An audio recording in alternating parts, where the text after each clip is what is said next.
Alright, if you haven't already, join the live stream. And you can do that by clicking on my name and then clicking on join stream. I have 9 spectators. Now I have 12 spectators. Does anyone want to count how many people are in this chat? I just want to make There's sure about 14 of us. Okay, I just want to make sure that we have everyone. Someone just said, oh, nice. I think we're all here. Oh, okay. And that should be everyone. Yeah. Alright. Alright, so let's begin building your profile with technologies, projects, certifications, activities, and experience. So what we're actually going to be covering during this presentation is I want everyone to start thinking about their profile in a new light. I want people to start analyzing it, not so much as just, out there, like, oh, it's time to make a resume, let me just throw all of my achievements on a sheet of paper, which, to be completely honest, that's what I do as well. So it's not like, and I'm sure many of you do that as well. You like, okay, let me put my education. You look at a sample resume, but I really want everyone to understand that your profile is more than just your resume, and you should have a list of all of your technologies, projects, certifications, activities, and experiences. And that's really what we're going to be doing during this workshop, is discussing how you can build these and what you can, do to get more of these, and then how you can put these on a resume or a CV or an online profile to really try and sell yourself. So basically, when I talk about a profile, I'm not talking about a specific instance of a profile. I'm talking about the abstract space of all of your accomplishments and qualifications for a field. And in our case, this field is technology, right? So, I assume that's why you're here, is that you're a I mean, this applies to people in other fields as well.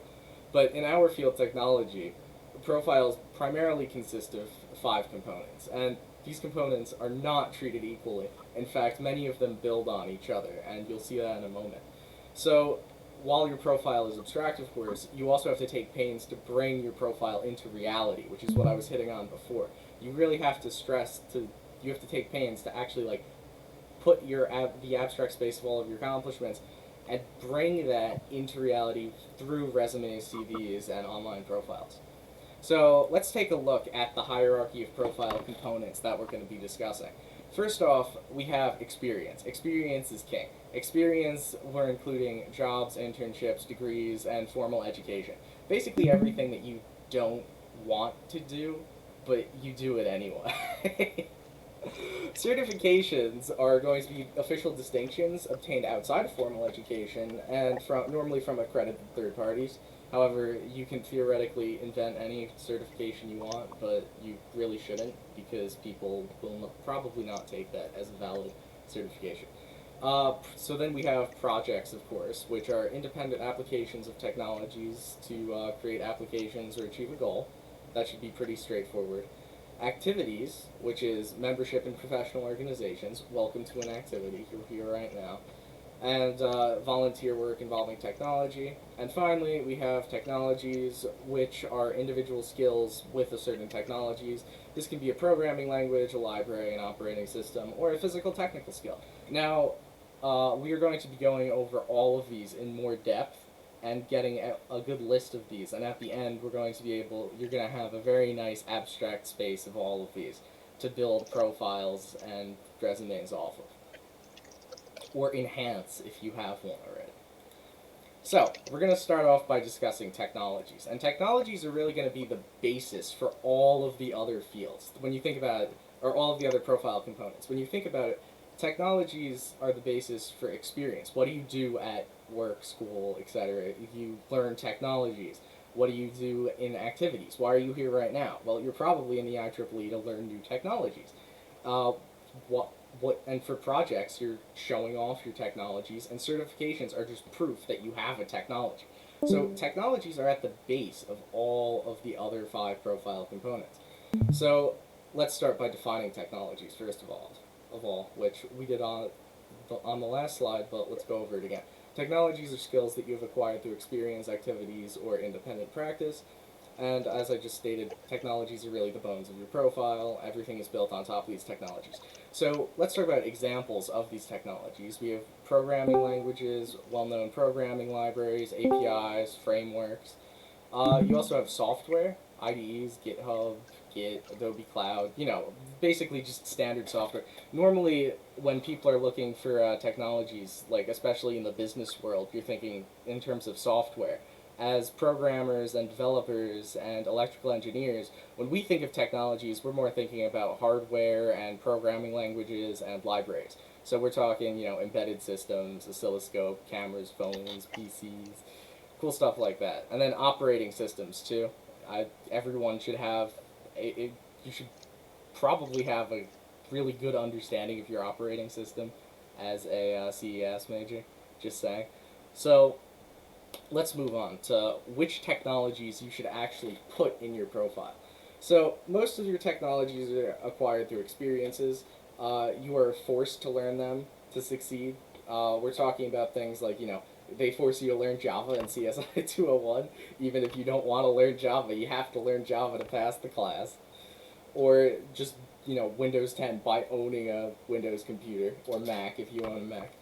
But some of the time, and most of the time actually, you're going to want to acquire a technology by learning it independently. And this will make you a more well-rounded and appealing candidate for a certain area. And I mean, to be completely honest, a lot of stuff in, the real world, you cannot get by just by having the technologies that you are forced to learn in school. You have to branch out and learn your own technologies. So when deciding on what technologies to learn, a key is to decide on technologies based on what you think that you're going to be going into. A technology that will use more in the future, is going to be more worthwhile.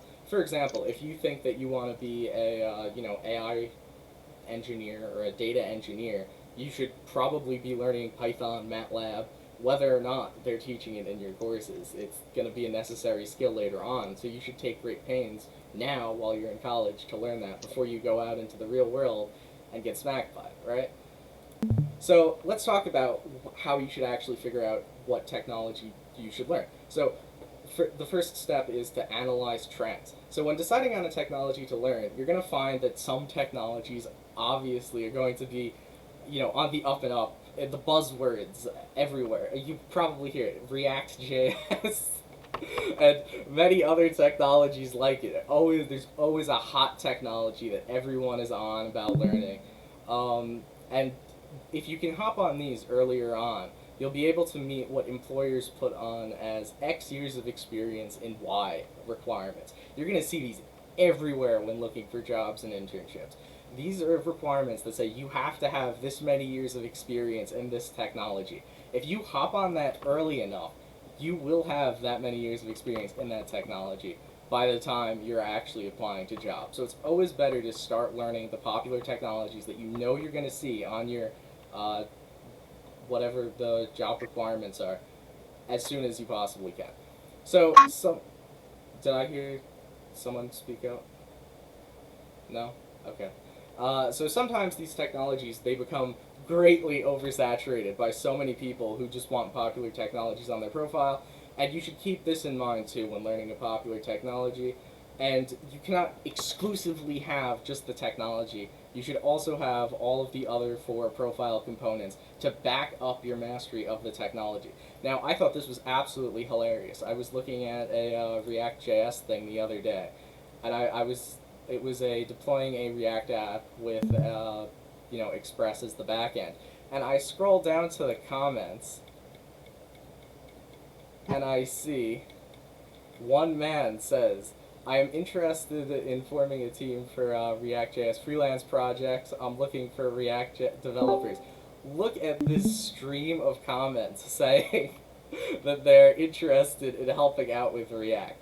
This is how you know that a technology is extremely oversaturated by developers who want to use their ability learning a popular technology in a real life application. Oh no, it's small screen. How do I go full screen again? There we go. So let's take a look at trends. This is the Red Monk programming language rankings. from, I believe this was 2019, last year. So on the bottom axis you see the popularity rank on GitHub, which is how many repositories have that as their primary language. And then over here you see the popularity on Stack Overflow, so you get to see who's asking questions about it. So at the top, you can see all of the popular languages up here, and down by the bottom, you see stuff that you've never heard of. If you've programmed in MoonScript before, good for you. I've never heard of it. But you definitely want to keep this in mind when learning a technology. It's always better to be working in a technology that more people have heard of and will actually have popular applications. You could spend 2 years learning MoonScript, but it doesn't matter if nobody's ever going to hire you for it. But to contradict this, actually, my second point is going to be to find niches. While learning a popular technology is good in the short term, if you can find a good niche to work in, it will be good for the long term. So, here's my 4 a.m. analogy I came up with. It's easier to get a job in the orchestra as a French horn player than as a trumpet player. Why? Because everyone is playing trumpet, nobody is playing the French horn. It's just not as popular, but they still need one. So if you can become a master of a niche, you're going to be much more employable. And an example of this is just recently during the COVID pandemic, there was a massive shortage of programmers who knew COBOL, and they really needed COBOL developers. But nobody's used COBOL for like 40 years. So you had state governments being like, we will pay you $100,000 if you can just come try and fix our legacy COBOL code. So it's really important that you do try and work your way into these programming niches, or just, technology niches in general. This could apply to a software as well, or a hardware. People want people who know a niche extremely well. And just to show this off, in terms of which programming languages pay off, you may think that some of the more popular languages are going to be some of the languages that pay off the most and have the highest skill premiums. You actually find this isn't the case. You see that these niche languages like Scala, Go, Ruby, and Objective-C are actually some of the higher skill premium languages, which is rather surprising. If you want to read more about this, you can read this article here that I've linked. The slides will be available on the GitHub after the workshop. So, now we're going to have an activity. So, if you have any questions about technology, feel free to ask them now. And just take a few minutes to write down some of the technologies that you already know. Break them down into technologies that you were forced to learn versus technologies that you've learned in your free time. Just, of your own free will, out of interest. You should, I say this, take this with a grain of salt. Don't be sad if this doesn't apply to you, but you should have learned more in your free time than you've been forced to learn. If this isn't the case, it might be time to start learning some new technologies. So then finally, make a list of technologies that you've heard of and are planning on learning, and feel free to reach out, ask for resources. We're here to help you grow. So any questions about technologies? We'll probably be on this slide for about 3 minutes, maybe 4 minutes. Just make a list of all of the stuff. Do you recommend a popular technology to learn that will pass down its knowledge to other popular technologies if you ever needed to switch? So I know that you really enjoy C++ a lot, Oh, and I I know love that C++. learning uh, C++ and pointers could really help out when it comes to switching to other easier languages like Python. Do you have any recommendations? Absolutely. I'm what they call a language bigot. I love C++ more than anything. I will bully anyone who says there's a better language than C++. But in reality, if we're just talking about learning programming in general, I truly do believe that C++ is one of the best technologies to start with. Because when you learn C++, you basically you then have the ability to branch down into any other programming language. You can go from C++, think about Java. When you start out Java, right, the first thing you're met with is public static void main string args. like, so much of that, you will not understand what public means, you will not understand what static means, you will not understand what void means, you probably won't even know what the class wrapper around that means. You have to actually get further into the course before you learn any of that. Unlike with C++, day one, you get int main, and you just put your little code in there, and then you can branch into objects and object-oriented programming later on.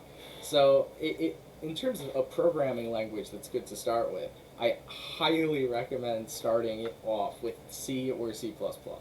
That is definitely my recommendation. In terms of other technologies to learn, I would say that despite the fact that we're programmers, you should also have really good technical writing skill. If you haven't taken a look at things like latex and whatnot, you should probably start, because a big part of being a programmer is commenting your code, which I know this is unpopular, and I despise writing comments, don't get me wrong, but you are going to want to comment your code, especially when working on projects in teams, and you're going to want to be good at, technical writing, sectioning everything. Like, these are skills that not many people develop as a computer science major. I assume the electrical engineering majors probably have it a bit better, and the computer engineering majors, I assume you guys do a bit more technical writing. If anyone wants to comment on that, I have no idea what you guys are doing in the computer engineering program. But yeah, overall, that's my recommendation for technologies that would be pretty good to start out with. Any other What's your questions? recommend? Oh, I do have a question. yes. What do you recommend the process for learning a new language? Like where to start? Oh, okay, that's a really good question. So the first place to start when learning a new language is always going to be tutorials. Read all of the tutorials. Good resources include what's the website? Think or something geek. I know there's a great website that has a bunch of tutorials. W3 Schools also has amazing tutorials. And actually, a lot of languages themselves have tutorials on the website where you download the compiler from. So that's always going to be the place that you want to start off. But once you know about three languages, you should be able to branch off into any other language from there. I would say. I don't think that's too much of a stretch to say. Is once you have a good grasp on at least three programming languages, concepts like for loops, while loops, it's universal. It translates between almost every other language, unless you want to get into esoteric languages. But it's really universal, and from there you can branch off into almost any other language. So I would say definitely to get a start, you want to just look at tutorials, and then from the tutorials, I think you want to just know how to read documentation. As a programmer, knowing how to read documentation is probably the most important skill you can have. Knowing how to use Google and knowing how to read documentation, by far, most important technologies that you can have.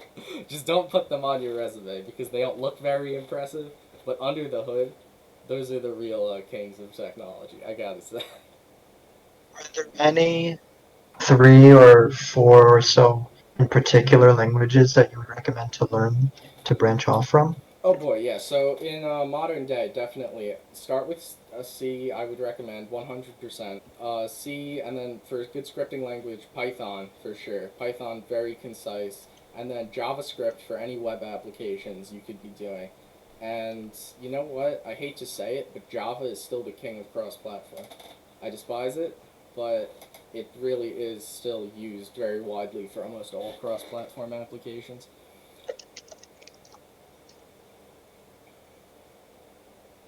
All right, has everyone written down their lists? Anyone commenting in workshop texts that they're done? You know what? I think, yeah,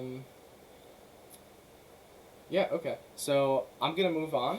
I hope you have a list of technologies and you've split them up because we are going to be using those at the end. Feel free to keep writing. So next, let's talk about projects. So this is where things start getting fun. So projects are the applications of the technologies that you've learned towards accomplishing a goal. Now projects, they can be as simple as a proof of concept, cementing a technology you already know, or an application where you learn new technologies as you go. Now projects are the number one way to learn new technologies via hands-on application. Now, this people don't understand this enough. I think that there's really a disconnect between, you can learn the language, you can read the documentation, but unless you really work on a project, I don't think you're going to fully appreciate the language and learn the structures as well as you could be. So projects, they also give you something to show people, right? You might know a technology like the back of your hand, But how are you going to prove that you know the technology? You might be the best C++ programmer in the world, but unless you have a project to show that you are an amazing C++ programmer, no one's ever going to actually know that you're an amazing C++ programmer. So you have to have these projects to show off to people, to prove your ability to people. Like when I go to ask for letters of recommendation, I'm going to be showing them my projects and saying, look, I'm an accomplished programmer. I've done this, I've done this, I've done this. That's really what you want to be doing. And now, also, projects, they don't have to be solo endeavors. I should point this out. Contributing to open source software is also a great way to do a project. Or, if you have a friend, you can also team up and do a project together. That's a great way to get even better experience because in the real world, you're probably going to be collaborating on projects. It's very rare that as a programmer or an engineer, you're going to be soloing a project. So the more team experience you get earlier on, the better as well. So now I know this is where everybody struggles is, oh, how do I come up with the project idea? And the first thing they think is, oh, I have to come up with a project idea and then I have to do the project. Now, I can't stress this enough. This is the complete wrong mindset to have when doing a project. You should think of something that you want and then go all in learning the new technologies along the way to reach your goal. You do not have to know everything you need to do what you want to do. You should learn the technologies as you go along. Now, I know there's still people who, even when I say this, well, so first off, a quick recommendation. If you ever have an idea and you're like, I want this application, this sounds like it would be really cool, but I don't know how to program this, it's okay. You should write it down, don't lose the idea, and then when you have free time or you want to work on or you feel like you could work on a project, or maybe you practice coding for an hour every day, like you should be, by the way. You can use that time to try and implement your project. And trying to work on things that you have absolutely no idea what to do is a great way to get experience working on projects. You should be confused. You should not know what you are doing when you start working with a new technology. And you should be using your best technologies, Google and the documentation, to try and get a better grasp on technologies and then build your projects from there. So even with all of this, I know many of you still struggle, but to discover a project or you're not inspired enough. Believe it or not, everyone has this problem, and I have linked 1,500 project ideas from beginner to advanced. And if you are ever struggling to come up with a project, read this list. I hope that one of these 1,500 project ideas will be something that catches your eye that you feel would be fun to implement. Now, this is another good one. Where to store your projects for maximum impact. So projects, it's great to do projects, right? But just like a technology, how you have to do a project to show off your technology, you want to show off your projects. You need a good way to store your projects so other people can see them. So this is where using a repository service like GitHub can help you show off your projects and provide people interested a way to work with you and also show off statistics about how much you're working on it. And then also other services like YouTube are also great for cataloging projects. I don't know if any of you know Anson from 2 years ago. He was the TA for ICSI 201. He actually does a project a week and uploads a daily update to YouTube. And he's actually has like a cult following. He has like 20K subscribers now on YouTube just by showing off his projects and giving little tutorials about what he's doing. So there's a lot of great ways to show off your projects. I highly recommend using GitHub, and if you're really ambitious, using YouTube. And learning how to use GitHub and YouTube and show off your technologies, this adds yet another technology onto what you have, and it can just boost the how impressive a project is even more. Alright, so we're on to our second activity now. We're going to be doing our project activity. So feel free to ask me any questions about projects, but take a moment to list down your projects. Write down what technologies each project has used. This is a big one, don't slack on this. If you've done a project, write down what language it used, what IDE you used to do it in, any libraries that your project used. If it's a hardware project, write down all of the hardware that you've worked with.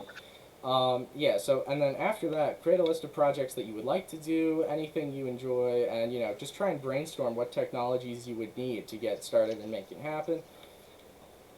And then finally, just consider how you're storing your projects, if you're showing them off adequately. Do you have a platform for them or not? And if not, consider getting them. So I'm open for questions about projects. While I'll give you guys like 3 minutes to write some stuff down. All right. I have a question. Yeah, go for it. So going from like, yeah, you have JavaScript experience, correct? Yeah, I have a lot of JavaScript experience. It's my second Perfect. most popular So language. let's say for a sort of you link it to your friends, and then that becomes like an instant chat room. How long from like, I guess, very very like beginner JavaScript? How long do you think it would take to learn to get to somewhere we can make like a whole chat room website? I did a chat room website as one of my first JavaScript projects. Actually, it was Hmm. so when we're talking about a chat room website though. So my chat room it had a lot of PHP on the back end. So to do a chat room, so there's dynamic websites and static websites, right? You have Yeah. dynamic websites, which is you're sending content to the server after the web page has already been loaded. And then you have static websites where it just sends the page once and there's no interaction with the server after that. So let's talk about, so a chat room is an example of a dynamic site, and to do a dynamic site you have to have a backend that receives those requests. Yep. So I don't know if you know about this, but I'm sure you probably do know about Node.js, which is a Yeah. JavaScript backend for servers. So with Node.js, what you're able to do is you would be able to receive those requests from the page and then send that to a database that stores all the messages and then, display that whenever someone logs onto the site and then forward them all of the messages and the message history. So it's not that hard of a project. I would say that the biggest blockades to doing it are knowing how to use the JavaScript fetch API, which just lets you send HTTP requests after the page has been loaded, which is how you would send messages and receive messages. And knowing how to use Node.js, I would say. That's really the only bottlenecks, I would say. It's a mid-level project, I would say. It's nothing too Hmm. big, but it would be a great way to, learn how to use a JavaScript backend, JavaScript front end, and the JavaScript fetch API. So I see this one guy. He did it with like Socket.io and React. Oh, Socket.io with React. Yeah, yeah. So you can also be, if we're just talking bare bones, all you would need is Node.js, JavaScript, and HTML. But if you wanna start getting fancy, React is for more of styling things, and Socket.io Uh, is another way. I would personally use Fetch, but you could also use Socket.io. That would also be a perfectly acceptable way of communicating between the server and the client. hmm. So no, okay. So, how do you decide when a project is good enough to include on your resume, and like what skills or knowledge do you try to show off in the project? Yeah, so that's a really good question. So, personally, I'm really bad with finishing projects. I always just make almost all of my projects are just nice proofs of concept. I rarely make a project to the point where it's like, a product that could be sold off. Basically, at least my philosophy with it is you just want to show, programmers and other programmers like your technical prowess. So, the point at which I say a project is ready is when you have enough basic functionality that you can show off the technology to its fullest extent.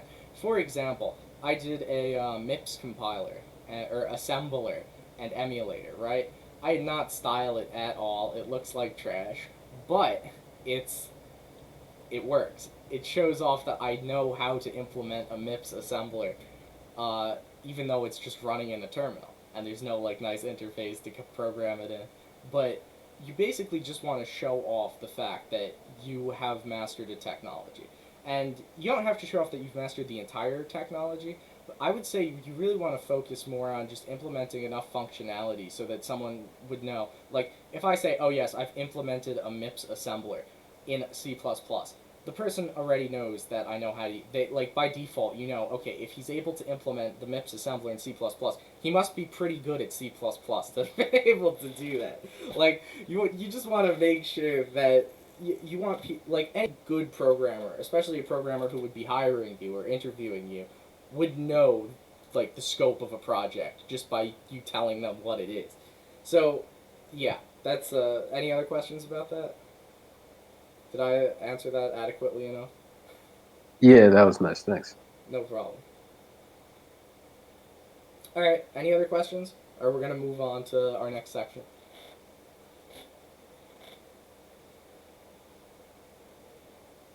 No? Okay. We're moving on to the next section. Certifications. Okay. So certifications are a very interesting topic, especially for college students, because normally you don't really see certifications in for college programmers. They're more for people. Well, the common conception about certifications is that certifications are only for people who don't go to college.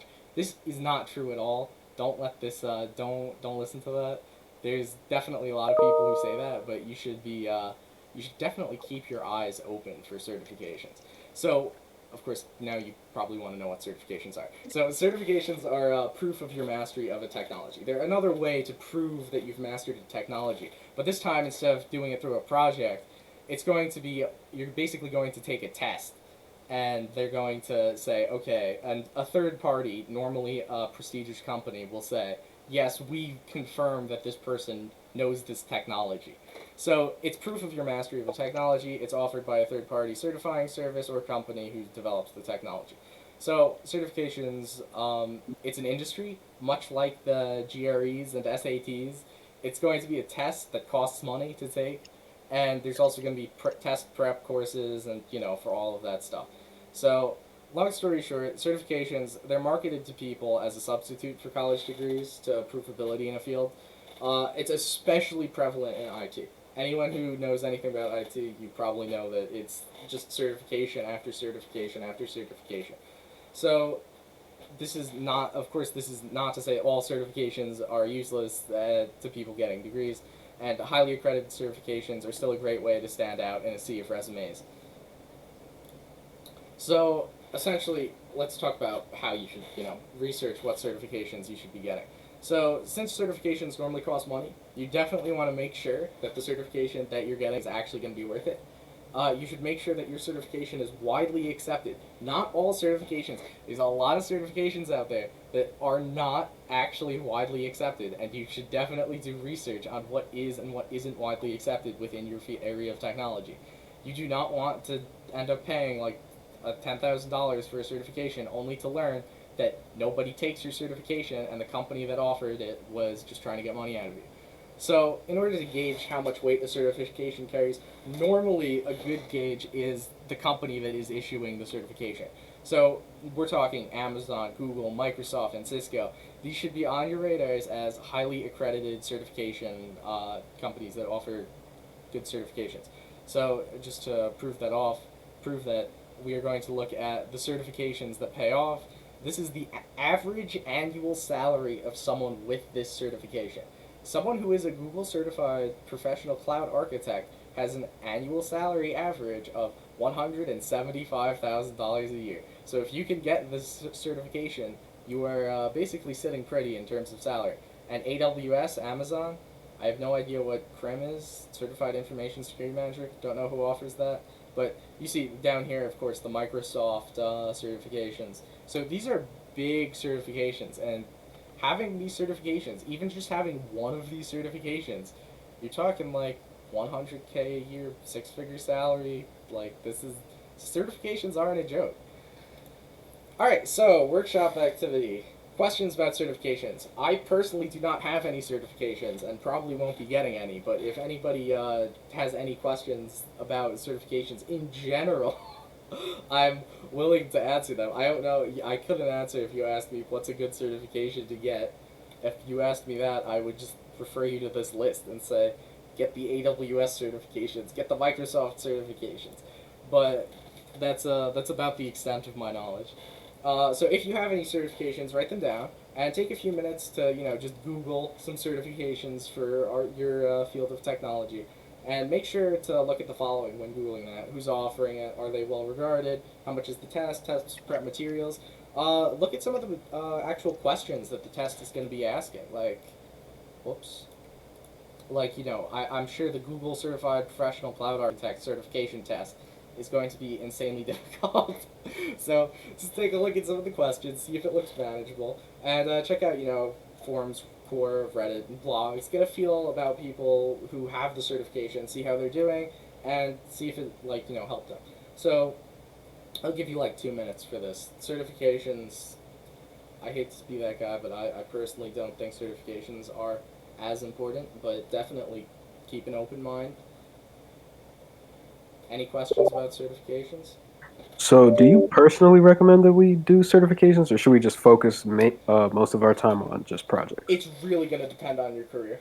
I 100%. Yeah. So personally, I recommend as a college student, focus on projects, prioritize projects over certification.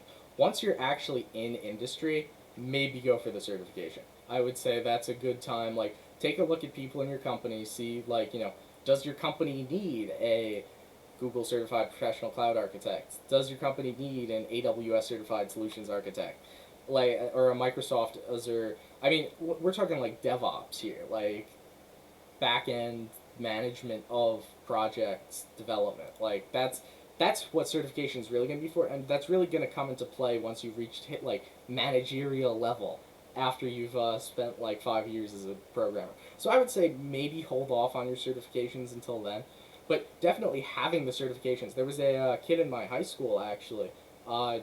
He's the youngest ever AWS Solutions Architect certification ever, and he got Who? into it was Dev Patel, and he got into MIT with that. So yeah, like certifications are no joke. Keep certifications in the back of your mind, and if you feel like your resume is lacking anything, a certification, even though it costs money, can be a great way to make up for stuff.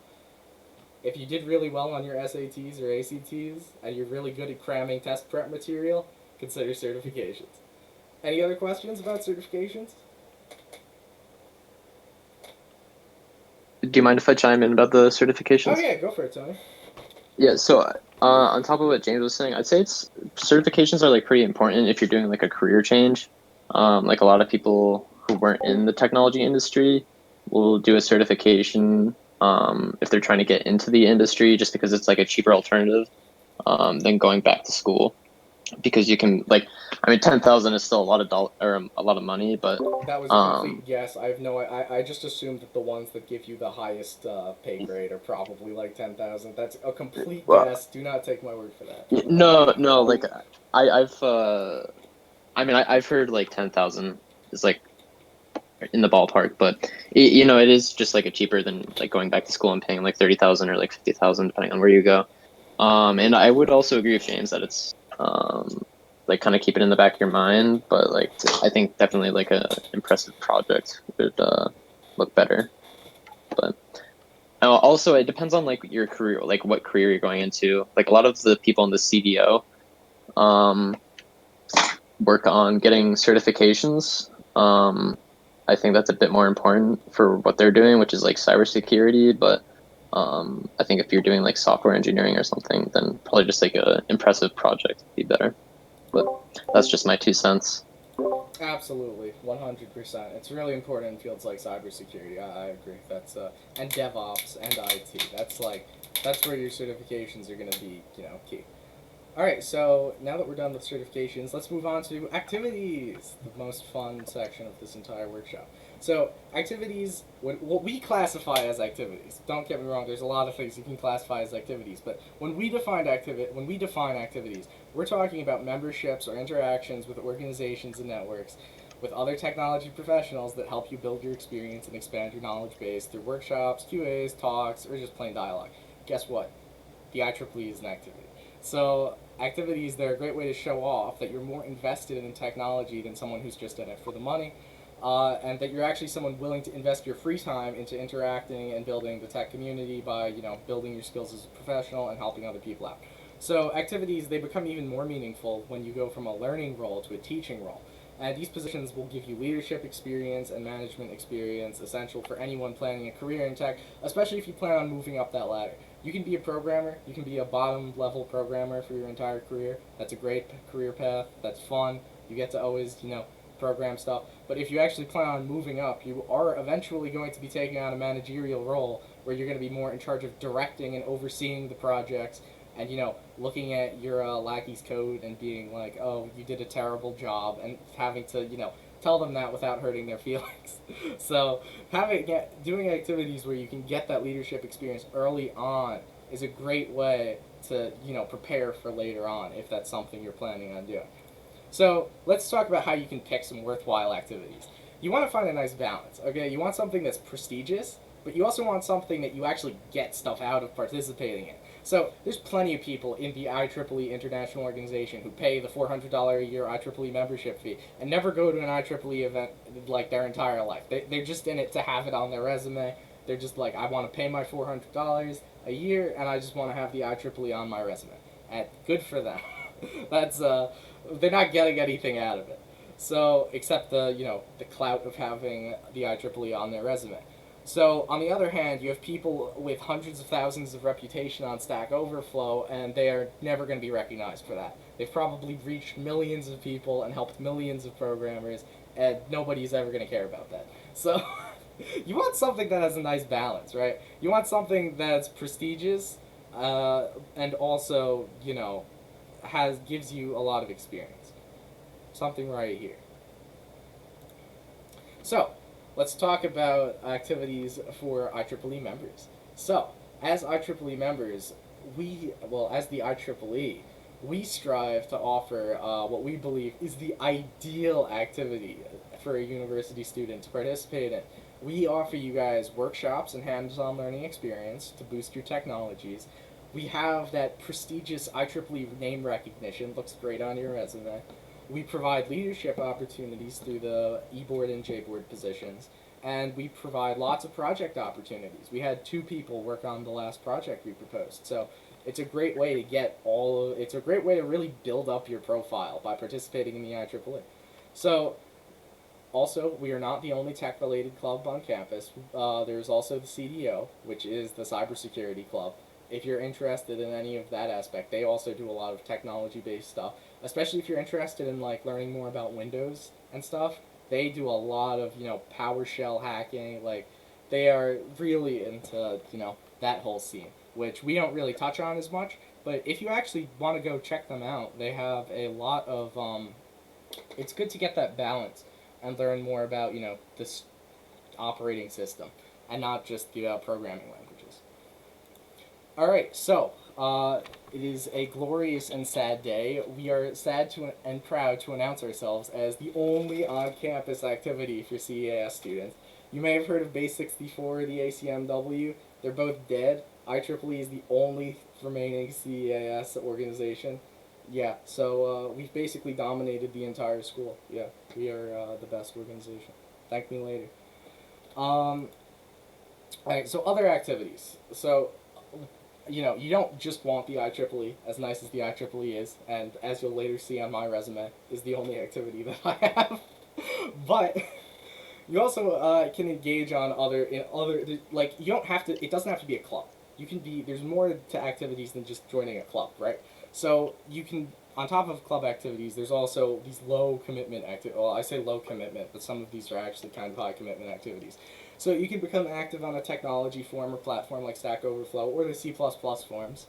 You can contribute to open source. This is a great way to boost your profile in multiple ways. With GitHub, it's literally never been easier to contribute to open source. You literally go on to your favorite open source project, you look at the issues, you got a good first issue, they'll tag it for people who want to get involved, and you can just try and program a solution for an open source project. It's a great way to get involved with the programming community or the tech community.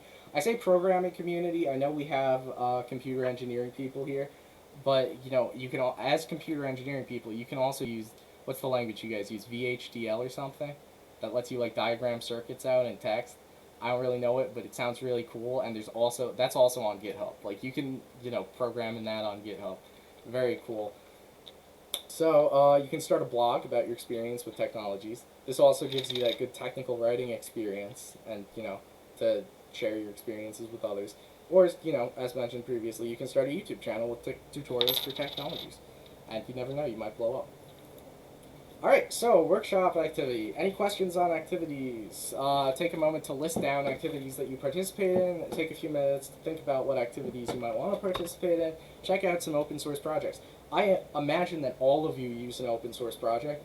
If you go to GitHub and look up an open source project, take a look at their issues tab, see if there's any marked good first issue, and you could literally start contributing to your favorite open source project tomorrow. Like it's pretty insane. So and think about leadership experience. Do you have any good leadership experience? And think about how you can get some leadership experience. Yeah. So, any questions about activities? I'll give you guys 3 to 4 minutes for writing. You know what? Guys probably don't have 3 minutes worth of activities to write down, but also be sure to check out some open source projects on GitHub. Any questions about activities? No one wants to ask me about how we've taken over the entire CES department? Yeah, how did you manage that? Yeah, I Word. don't know. Everyone is just bad, except us. What? Yeah, it's unfortunate. All of the other clubs, the e-board, what you get is people who want to have that activity experience, and they want that leadership experience, but they don't actually want to do anything. They don't want to host workshops. They don't want to host meetings. So you have these clubs that it's the only members are the 4 e-board members, and then the club just dies because nobody comes for the meetings because they don't have any, and then there's no one to elect as the future e-board members, and that killed both Base 64 and ACMW, which is really sad because they used to be glorious clubs, and you would have had the opportunity to put those on your resume, and you no longer do because they both died. The base one doesn't even show up anymore when you look for it. It's sad. Base 64, back when I was a freshman, used to be the primary programming club on campus. If they hadn't died out, I probably would have been the president of Base 64 instead of the chair of IEEE. But now we're the programming club and the technical club as IEEE. So you know what? I mean, it's not all bad. IEEE is probably more prestigious on your resume than a programming club anyway. Alright. Any other questions? We're going to move on otherwise. Final point. Alright, we're moving on. Experience. So let's talk about experience. So experience is by far the most important thing on your profile. So when we talk about experience, we're defining experience as work. We're defining experience as work experience. Basically things that you're obligated to do rather than, wanting to do on your own. So when we include it on this list of, experiential things, we're talking tech jobs, formal tech education. So, college counts as experience, internships, and training. So, why experience is king and why it's the hardest to get. So experience is by far the number one most important thing to have on your profile. You could have 100 technologies on your profile, but a company will still prioritize the person with 1 technology and 10 years of work experience over you with no work experience. You have to have experience if you want your profile to stand out and seem like it's professional at all. So, much like success breeds success, experience breeds experience. The more experience you have, the more likely you're going to get more experience, essentially. It really all comes down to just getting your foot in the door with no work experience that first time. And it can be challenging, and the best way to do it is by far with internships. And the way you get internships is why building up the rest of your profile is so important, because you want to stand out when trying to go for those internships or trying to get your foot in the door at a junior dev job if you don't have any internships. So let's talk about how to get experience. Previously stated, experience breeds experience. More experience you have, the easier it is to get more. So the best way to start, I just said this, internships and startups.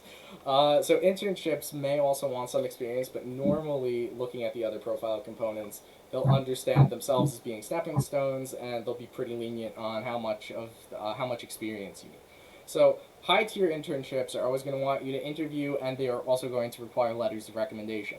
Activities and projects are a great way to prepare for interviews, and having a good relationship with professors and people who can write you letters of recommendations is also great. Like, go to office hours, maintain good relationships with your professors. You won't regret it later on. I didn't. I regret it. And now I need to get letters of recommendation from professors. So the more professors that you can, I know it's hard here at a university where the class size is so big, especially in those lower level classes where it's hard to develop that personal relationship with the professor. But if you go to office hours, it's better than nothing. All right, so and now a special message from Robin to international students. Robin says that international students must have experience. So basically, experience is especially important for international students since you're competing with naturalized citizens who have the same qualifications but are less of a hassle to deal with in terms of like paperwork, essentially. So the best way you can stand out, again, experience is king. The best way to stand out is with more experience. And Robin, do you have anything you want to say about this? I'm gonna take that as. Sorry. I will just give my experience. So I had a offer from like a company, and I was about to get in, but I told them to we have to work out some papers, and basically they didn't want to take those work, so they basically denied and gave another person a chance to have an internship opportunity. So for the international students, I don't know for the computer engineering, but more I think it is also the same for computer science and computer engineering stuff. So you must have experience to get a job, even though it's a small job. Thank you, Robin. Yeah, no, Robin is absolutely right. International students gotta have experience. All right, so workshop activity part 5. Questions on experience. Take a moment to list all the experience you have. This doesn't even have to be tech experience. This can just be any experience you have doing, any work whatsoever. And then take a few minutes to think about what experience you would like to get. This can be what future jobs you want, what you envision as your career path. Are there any internships that you're interested in? See if the internships you're interested in, look them up on Google, see if they require letters of recommendation or an interview. Write down a few of them and consider applying sooner rather than later. Summer internships, fall is the time to start applying for summer internships. I started applying for freshman year. I applied for summer internships in the spring, and lo and behold, there were none left. Like the best summer internships always start in the fall. Always start applying for your internships in the fall. I can't stress this enough. Now is the time to start looking at internships. Not over winter, not in the spring. By the time spring rolls around, all the good ones are already going to be snapped up.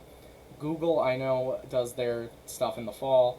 I had a friend who actually got into Google recently for a internship, and he applies in October. So it's always start early, guys. It's you won't regret it. Any questions? Have So, you done any internships oh, yourself?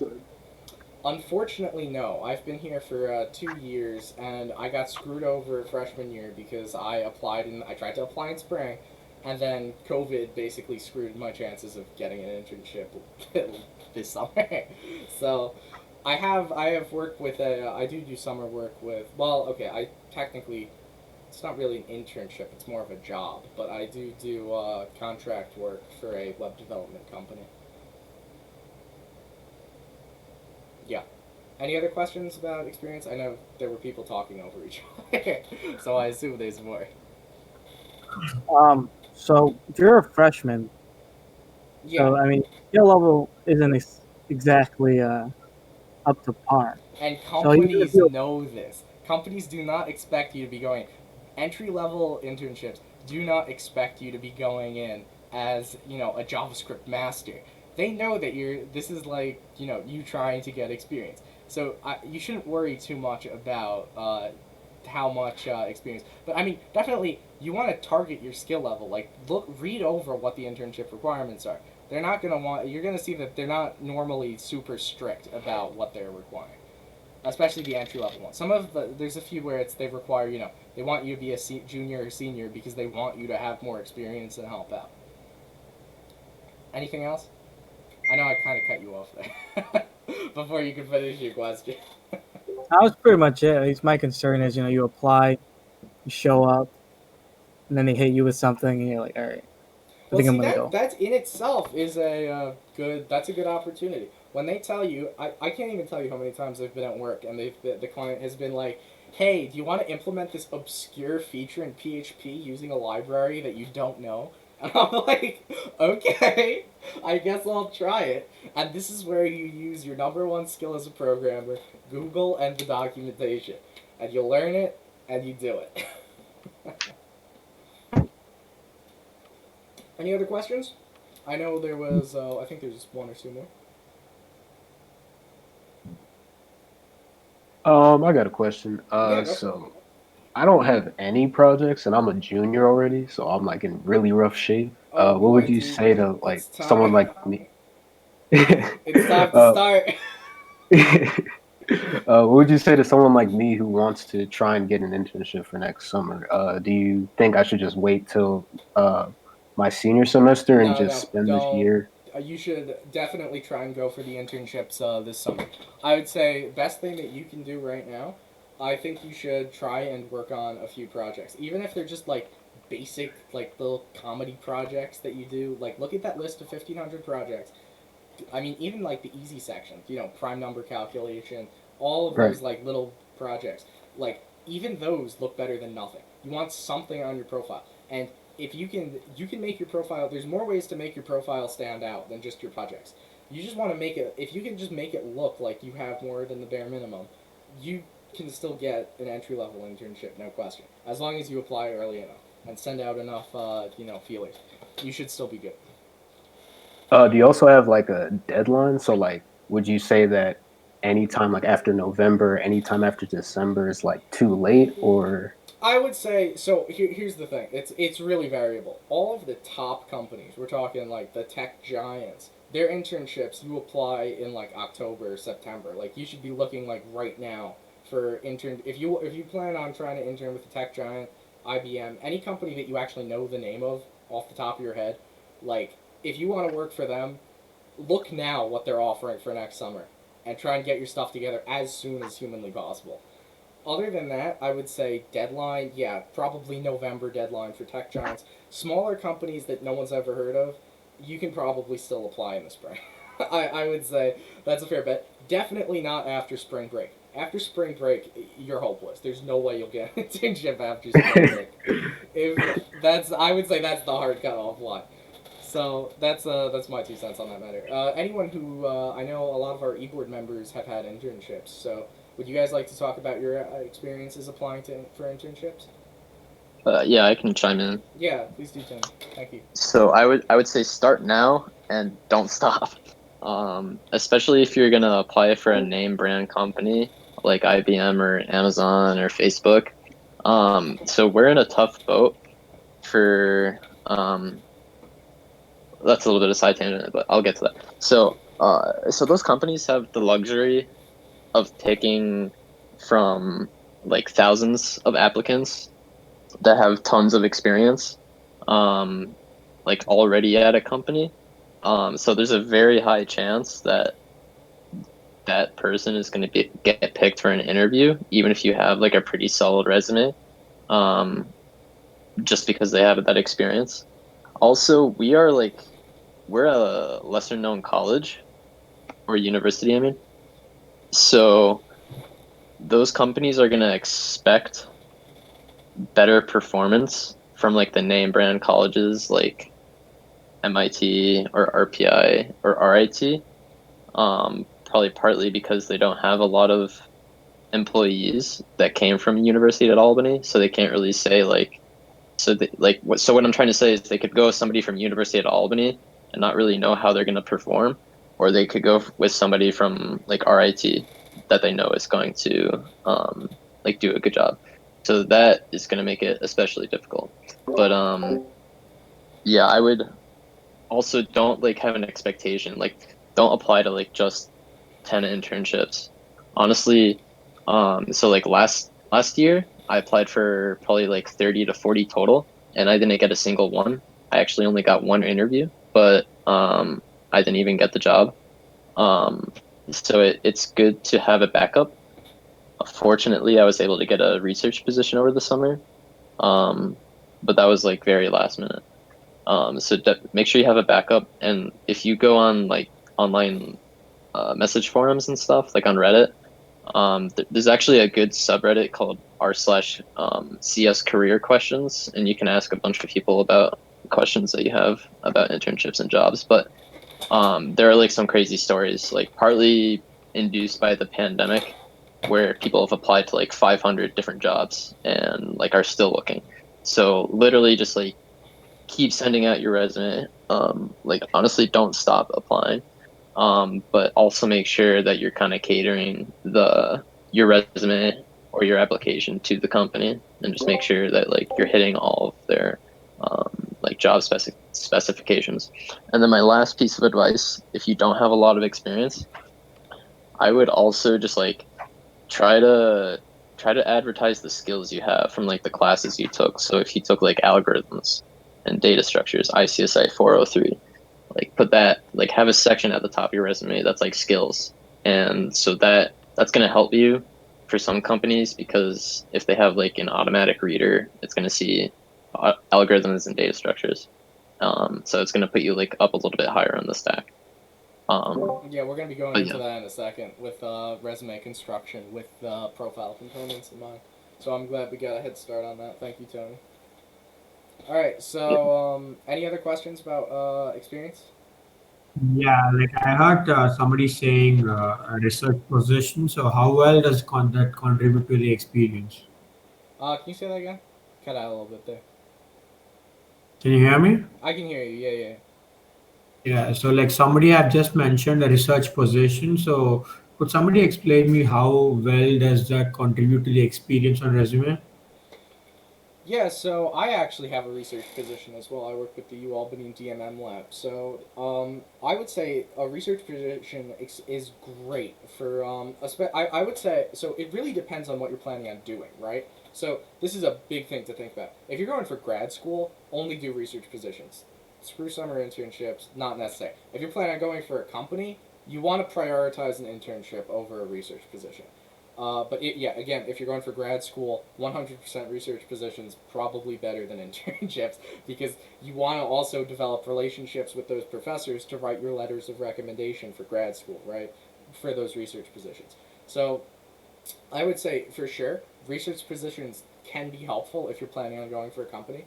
In fact, the chair last year, Noor, she had a research position and she now works at a company. Blackstone Group actually, very impressive. But yeah, having a research position, it's great. I think it's definitely a good way. It's definitely better than doing nothing, right? And just staying home and over the summer not getting any experience. But I would say you wanna, if you're planning on going for industry, prioritize high tier internships. And maybe you know what, you would prioritize a research position over a low tier internship as well. It really depends on what the research position is and what the internship is at that point, and you would have to just make that call. I would say tech giants always prioritize a tech giant internship over a research position, though. Okay. That's obvious. Like you say, a research position can contribute for my internship in the near future. Can you say that again? Say it a bit slower. mean, does a internship, does a research position do help for me get an internship in future? Oh yeah, for sure. Any experience will always help you get an internship. I would say, the more experience you have, the better. 100% for sure. All right. Any other questions? Can we move on? We're going to the resume section next. No other questions? Okay. So let's talk about bringing your profile into reality. I hope you've been following along, writing down all of your stuff. So let's talk about bringing your profile into reality. So your profile is the abstract space of all of your accomplishments and achievements, but you bring it all into reality all the time through your resume, CVs, bios, and profile pages. So most resumes and profile pages already, consciously or unconsciously, already are using these five core profile components due to how obvious they seem, right? But understanding how to balance them and their importance hierarchy is key to effectively marketing yourself. So Make sure that you stress experience and tailor presentation of your profile to suit the desires of individual employers, which is exactly what Tony said previously. This is 100% key when making a resume. So first, let's talk about resumes. So resumes are a one-page list of your biggest achievements of your profile, and they're normally presented when applying for a job or internships. Resumes should be tailored. I said this already. They should be tailored. And over here, this is actually this is the do and avoid list that the college provides us as advice for making resumes. It's all pretty obvious stuff. Tailor your resume to the position. Avoid making spelling mistakes. Avoid using passive verbs, and avoid underselling leadership experience. So, resumes continued. Always remember that resumes are short and sweet. Try not to go over one page. You normally don't want the person, spending. I think the statistic is that the average employer spends 30 seconds looking at a resume. They will not look at a second page. Anything on the second page, you can basically consider not read. You should really have it just be a one-page resume. So always attach. So when you're applying for a position you really want, always attach a cover letter specifically written about the position you're applying for. And this shows that you're not just sending out hundreds of your resumes willy-nilly, and that you actually care about the place that you want to work. And for sure, prioritize relevant experience when you're using a resume and it's for a job or an internship. Remember that experience is king. You want to put your experience right up front. That's always going to be your most important stuff. Technologies and projects should be on there. Activities, definitely, if there's room left, put them all on there. But experience is 100% king. So prioritize relevant experience. So we're going to have, this is going to be fun. We're going to analyze resumes and create little sample resumes.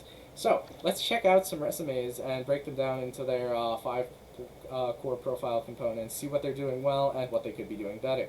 So I'm actually taking the liberty to show off my resume. This is my resume that I actually used to apply for my research position, and I sent out for my web developer position as well. So first off, you can see right up top I have education, right? So this is a experience. Look at this. Work experience.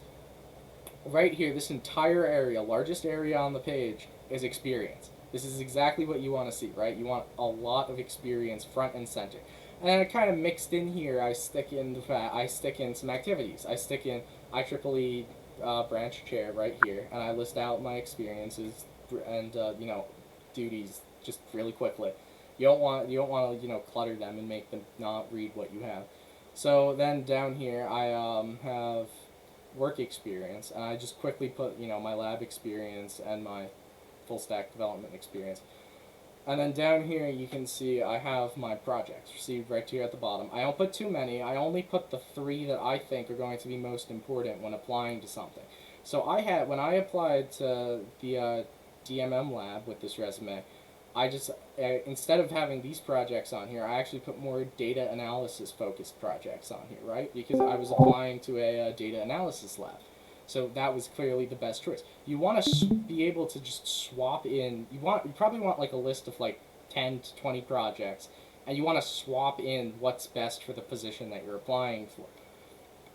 So then, same with key skills over here. I have my programming languages, my expertise, and then I have my technologies down here. So this entire area right here is all of my technologies, right?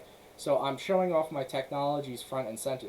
And also note that I show off the technologies each project is using in the project section. I list the technologies under it and then relist them to just emphasize my mastery of that technology over on the technology section. And then finally, at the end here, you can see my activities and certificate. Well, I don't have any certifications, but if I did, they would be in this section right here. So, this is just activities, Albany Presidential Honor Society, Dean's List, all the standard stuff to put on your profile. So that was my profile, and now we have an anonymous e-board member's resume to analyze. So what my resume does well is it showcases experience first and foremost, right? So let's talk about how bad Moana Karugi's profile is, right? So as you can see, he puts his education, they put their education first. But you can see that they follow up with their skills. They should be following up with their experience, because experience is king. Technologies are the building block, but you want your experience first. And as you can see, very similar: individual projects, project section, and then extracurricular activities, which is your activities section. So it's not as pretty as mine, obviously. However, it does do a good job of getting across all 5 of the points. Of course, there's no certifications here, but certifications not as important for us right now, so we don't want to focus on that. We want to focus on experience. And as you can see, if you look at the ratio, education and experience, largest ratio on the page. That's where most of the emphasis is placed, followed by the individual projects and the skills and the activities. That's good. So, use the lists that you've created in the first part of this workshop. I went to the next slide. So if you've been following along and you've actually been listing stuff out, like I said to, take the time to create a sample resume with the experience and all of your projects that you've had. Check, is it well balanced? Check out your ratio of experience to everything else. Are you showcasing your experience properly, your technologies, your projects? And if you want, you can post it in our helper channels, and we will analyze it with you. Do you have a resume already? Do you want me to try roasting your resume right now, live, in front of 20 people? Share your resume with me and have that happen right now. Go for it. That's wild. I will roast your resume right now. Please, hand it out. Go for it. I was kidding, by the way, about my resume being better than Tony's resume. Tony has a very nice resume. It's Moana's resume. I don't know Moana's what you're talking resume, about. yeah. From Wisconsin. Wisconsin. Oh man. Alright, so I'll give you guys 5 minutes to put together a quick little sample resume. Feel free to, share it with us. Don't be afraid. It's not like my resume isn't actually that good. I don't know, it may have looked intimidating to you guys, but compared to some other people's resumes, it actually wasn't that impressive. You can do a lot better. My technologies section is kind of all over the place. You really need to try and cater your technologies to whoever you're applying to at the time. Mine is kind of just, the libraries that I know. I take it we have no takers for the live 20-person resume roast.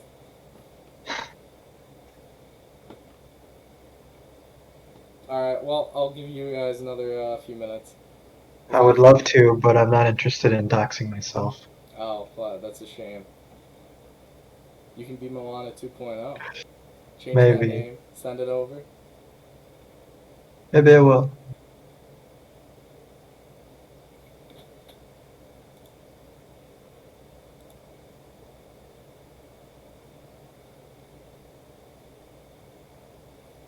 So I got a question. Yeah, go for it.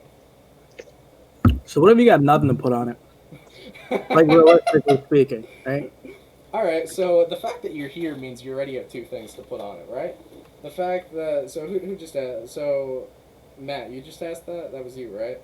Yeah. Okay, so yeah, already, I mean, is this a hypothetical or are you talking about yourself?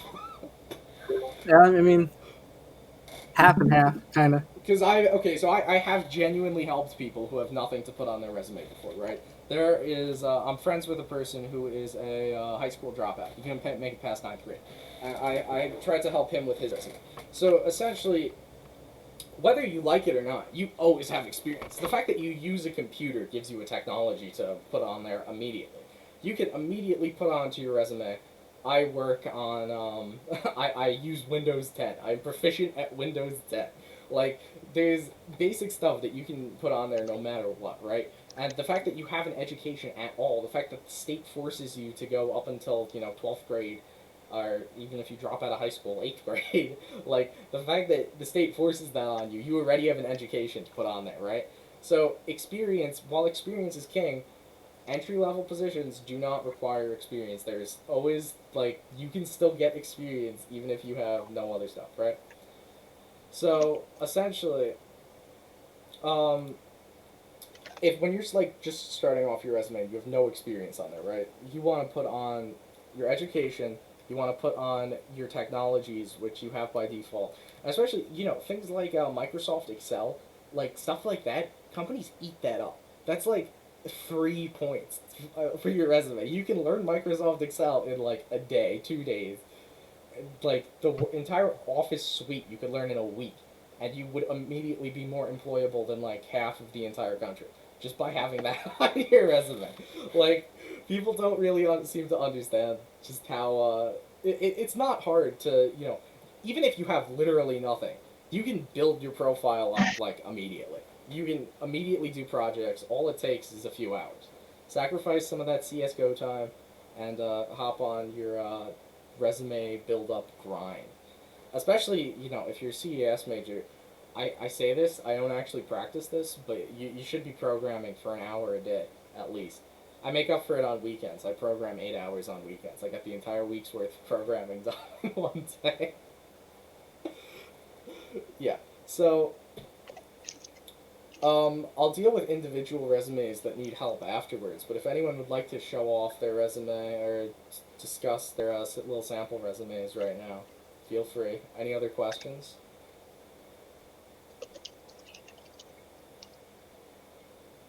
I'm going to take that as a no. Let's move on.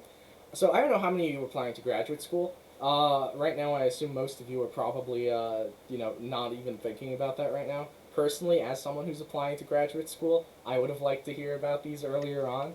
So your CV, unlike a resume, is basically literally every single thing you've ever done, and it's like 12 pages worth of your profile. It's like every single technology you know, every single project you've ever made. Normally, it's for like publications, right? You want to put your publications on there. Unfortunately, I don't have any publications yet, but I will, and it's going to be great. But yeah, basically CVs are like massive, right? Just think of them as like gigantic resumes. No company is going to ask for a CV. CVs are basically exclusively for academia, graduate school, and high level positions. Basically, a list of your it stands for the course of life. Basically everything that you've ever professionally accomplished, right? So you can thank us later. We're not going to have you write a CV. I know it's hard enough to ask to write a resume. So we're not going to do any exercises with CVs. I'm just letting you know about them. If you're thinking about graduate school, just know that you're going to have to write a CV. I'm going to have to write my CV sometime within the next month. So I'm not looking forward to it, but it is what it is. So just keep this in the back of your mind if you're thinking about graduate school.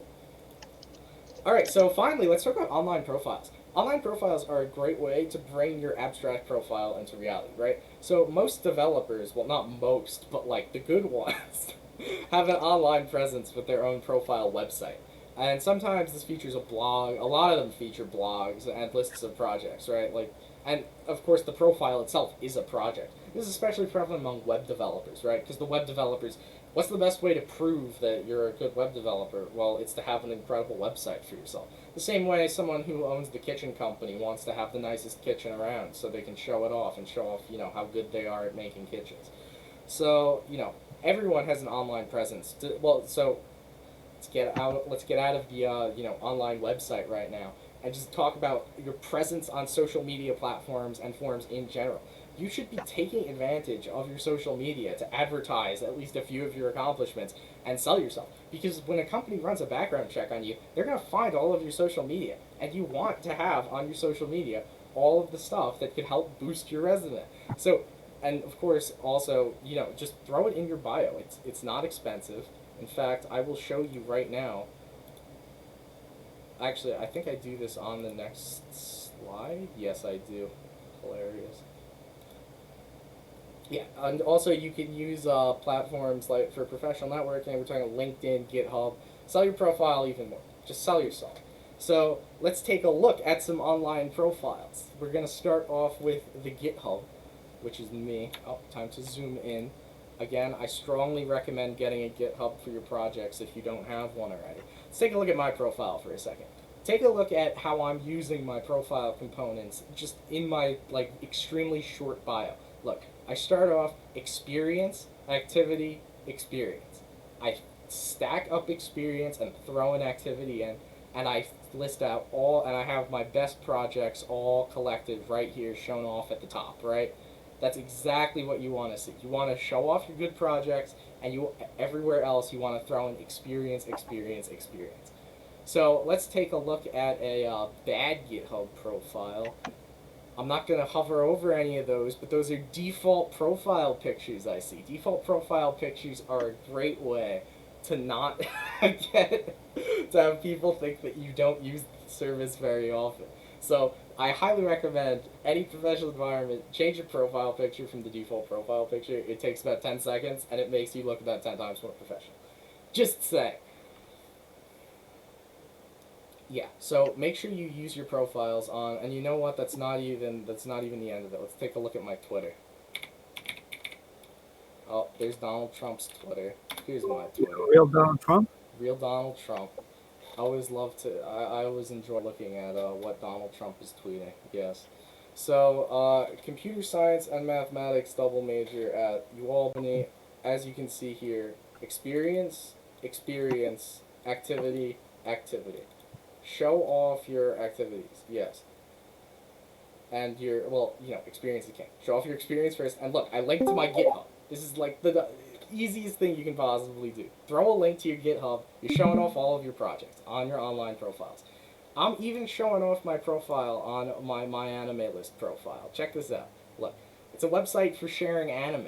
And even here, I give experience, and then I make a bunch of jokes about my anime taste. No way. Oh, of course I do. Yeah, and look, I linked my GitHub on my anime list profile. It's not Like, hard. what if a people. weeb is hiring? No. By the way, Matt, I appreciate your profile picture. Overlord is one of my favorite shows. Dude, it's so good. It's one of the best shows. So, okay. Back to not my anime list. Let's take a look at some profile websites. So this is what I was talking about earlier, right? Developers, and even, honestly, it's not hard. GitHub will literally give you a free static website. Take a look at some of these static websites. Okay, like this is, look at this. Do you see how fancy this is? It's beautiful. Like, okay, view my work. What does he have? Look at this. Okay, so he lists out all of his languages, profile pic. Look, experience, experience, experience. Oh man, that's really nice. And then all of his technologies right here. Portfolio, and look at that. Oh man, and he has a blog too.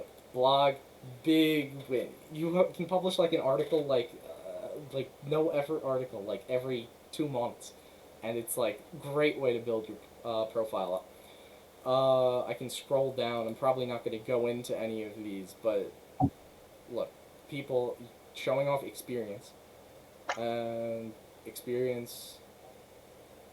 Look at this. Full award-winning full-stack web developer. First thing they list is experience. I can't stress how key it is to put your experience everywhere. It's the best way to sell yourself. So take a minute to look over your bios and online profiles. Are you selling yourself as well as you could be? Think about other profiles you could create to boost your online presence. So any questions about online profiles? I'm happy to answer anything. Yeah. Yeah, go for it. I don't have any online profiles. That's also fine. That's 100% acceptable. Okay. All you want to make sure is that when they run when they try and figure out who you are, when the company runs the background check on you, and your Twitter comes up with you twerking on tables and playing beer pong, you at least want to have your experience in the top in your bio. So even though you aren't showing any promise in your posts, you may as well be showing promise in your bio. That's all I'm saying. Another question. Yeah, Would an anime profile picture make you more hireable? I wonder that myself every single day. I sure hope it does. I really hope the employer doesn't see my Tomoko profile picture and think to themselves, this man is an anime profile picture, I'm not hiring you. That's going to be the saddest day of my life. I would say, I honestly would say no. The anime profile picture probably detracts like 100 points from anyone who would be trying to hire me. But you know what? It is what it is. If I ever actually start looking for a job for real, I will change my anime profile picture. And you should too. If you have an anime profile picture as your GitHub profile picture, and you want to come off as more professional, For sure. Don't have the anime profile picture. At least have it be something more socially acceptable, right? Or So pick a good anime. what? Or just pick a good anime. Oh, that's quite the statement. We can stay afterwards and discuss that with me. All right. So, I think I skipped this slide. No, I did not. All right. We're finally at the end here. So for the wrap up, I will be taking all questions about literally anything we've discussed. Feel free to stick around, ask questions about your profile, get resume help one-on-one, chat with us.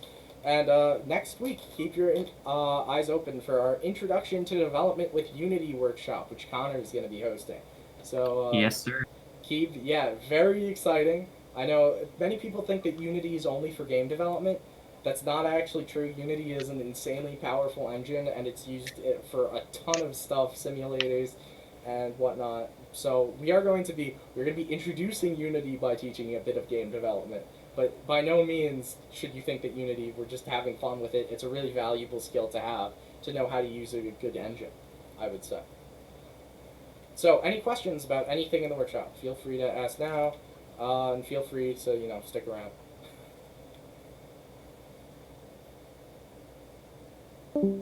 Alright, if not, thanks for coming. Good work, everybody. Again, if you want to talk about things one-on-one, feel free to stick around. We'll be answering questions in workshop text and profile pictures. Profile pictures. Alright, thanks for coming, everybody. Thank you for hosting. The fact Thank that no you. one is leaving makes Thank me you. think Thank that you. everyone wants to talk. Thanks, guys. Appreciate it. Of course, of course.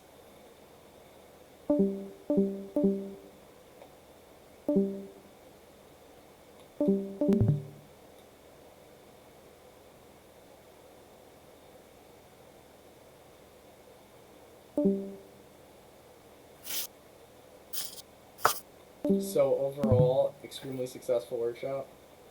Not bad, not bad. How do you guys think we did? I thought it we was- did You good. did, you did good, James. Yeah, it was Thank pretty you. good. Thank you. Alright. I think people were really into it too. We got a lot of questions. Yeah, no, that was good for sure. I honestly expected more people. I'm not gonna lie. We had so many people join the Discord for this workshop and then not join the actual workshop. So it was Yeah. like, Extensive notes. oh, you've taken notes. Very good. Yes, I have. Oh, nice. Very good. All right. Well, Connor's not here. He left. I was gonna say, oh, he's gonna go get food. Okay. Oh, Connor just DM'd me that he's never given a talk before. I don't know what that's supposed to imply. He'll be great. I sure hope so. He has a series of them coming up. Then I'll be an expert. The man has his talk series on the Unity engine coming up. Oh man, this is gonna be fun. I'm excited. What's that?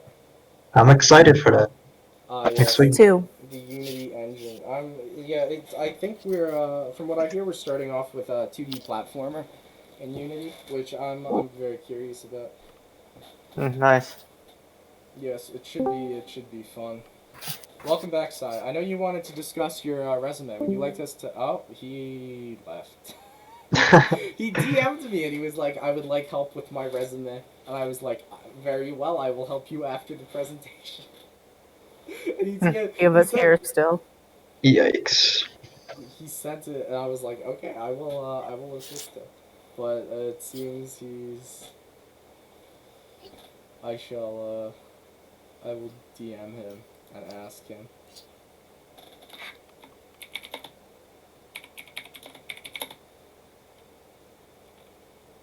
Hey, I wanted to ask about the CVs.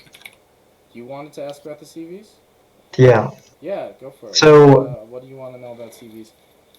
Yeah, when would you need to submit one? What would you need it for? Okay, so I'm applying to PhD programs this semester, and you're required to submit a CV and a statement of purpose, which is like a cover letter for a CV. So, but in the real world, I'm pretty sure the only time you'd be submitting a CV is if you're like going for a CEO position or something like that. I think then you'd be required to submit your CV, and then also the biggest place that you're going to see CVs is professorships. Colleges will always want a CV from a professor. Anyone in academia, instant CV instead of resume, basically. So it's just a more extensive resume that includes pretty much everything. Yeah. I mean, really, you don't really want to put projects in, right? Unless it's like a big project that you're like a project lead on. Like, you're not going to put your small projects in your CV. What it's really for is publications, like what books and papers you've published in your field. Like, and you just list all of those, and that's really more what the point of a CV is, right? So that's the idea behind